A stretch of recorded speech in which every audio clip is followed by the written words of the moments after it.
Hi guys, magluto tayo today ng chicken breast na Chinese version na pagkaluto.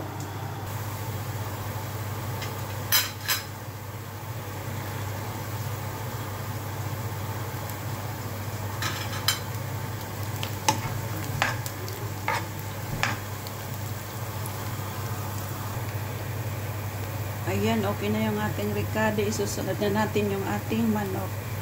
Nakamarinate na to guys. Kamarit sa tuyo, oyster sauce, at paminta. So, ayan.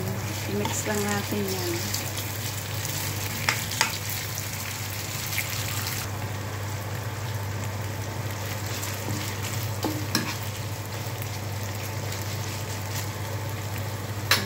Takpan muna natin ng ilang minuto. Shift natin.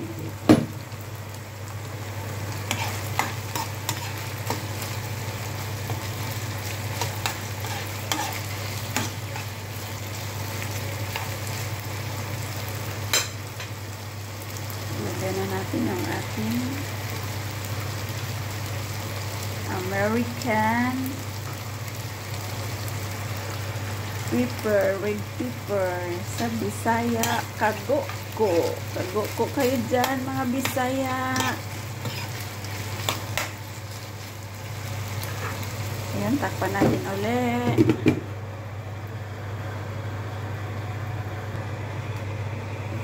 Ayan na. So, dahil ang ating alaga ay ayaw ng maasim, ketchup ang ilalagay natin. Dapat ito dapat ang ilalagay dito tomato paste or oyster sauce ulit. Kaso ang alaga natin ang kakain. Kaya ketchup na malapot-lapot. Ayan. Pakpad lang natin ulit.